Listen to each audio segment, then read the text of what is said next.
Irebe FM, iradiyo yacu, Irebe FM, umunezero wacu, Irebe FM, Irebe FM, megahertz 91.4. Nkuko mutubona turi abasenyeri bo mu ishengero rya Methodiste Unie, ariko abasenyeri na cyane dukorera ku mugabane wa Afrika. Benshi bari hano twaje tuva mu bihugu bitandukanye byo muri Afrika. Twaje rero dusanzwe dufise inama yaduhuje nk'abasenyeri bakorera mu ishengero rya Methodiste Unie ariko ku mugabane wa Afrika. Twatewe iteka no kwakirwa na nyene icubahiro umukuru w'igihugu cy'u Burundi. Nkuko musanzwe mubizi uno munsi niwe asanzwe arongoye akanama kumwe bwa Afrika.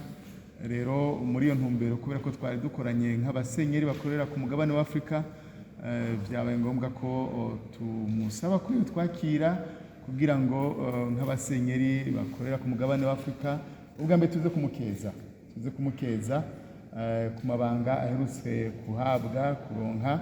Tuzi yuko yongera kandi mabanga menshi asanzwe afise, ariko kandi kubona yarayaronse n'iteka ku banyafrika, ariko kandi tuje no kumushikiriza icyo tuzava tuganira n'ababubaha abasenyeri bagenzi bacu kijanye n'ingorane y'amoko muri Afrika. Amoko nkuko mubizi muri Afrika ni arahari, kandi by'ukuri amoko ni meza kuko twari mwe twese mu ishusho y'Imana. Nta numwe atora by'ukuri ubwoko avukiramwo.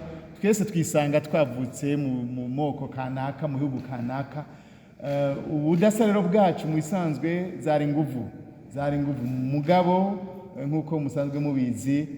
Hari gihe usanga ubwo budasa bwacu buteye ibibazo, ugasanga intambara hirya no hino ziriko zirasasa inganda mu kibano bikononekara, mbese n'amashengero ugasanga nayo nyene yafashwe. Twe turareka no mu kibano. Rero iyo nico twaje kumushikiriza, tugiye kuganira muri no misi itatu, tukizera yuko inyuma ya bizogena yakengurutse cyane. Aravuga yuko aranatubwira yuko uruhara rw'amashengero ari ntangere, uruhara rw'amashengero ari ntangere haba mu iterambere, na cyane adutera kamo ku civugo cy'uno mwaka ubumwe bwa Afrika buzokorera ko ibijyanye n'amazi meza.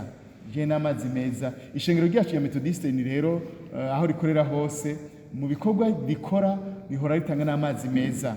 Ahantu ubwira yuko nk'abarundi bene wacu tumaze gutanga amazi meza muri butandukanye, haba muri kino gisagara cya Bujumbura, mu ntara ya Buhumuza turamaze gutanga amazi ajya twimba mu kuzimu, kuko ivyo biri muri programa y'ishengero ya Methodiste Unie. Rero twanezerewe cyane no kumva yuko icivugo cy'uno mwaka cy'umwe bwa Afrika ari gutanga amazi meza ku bene gihugu, ariko kandi natwe dusanzwe dufise iyo programa mu ndinganizo y'ibikorwa byacu, ko twebwe ishengero ryacu ntirivuga gusa ubutumwa bwo guhindura imitima y'abantu, ariko tegeza kuraba n'ivyubaka ubuzima bw'umuntu. Murakoze.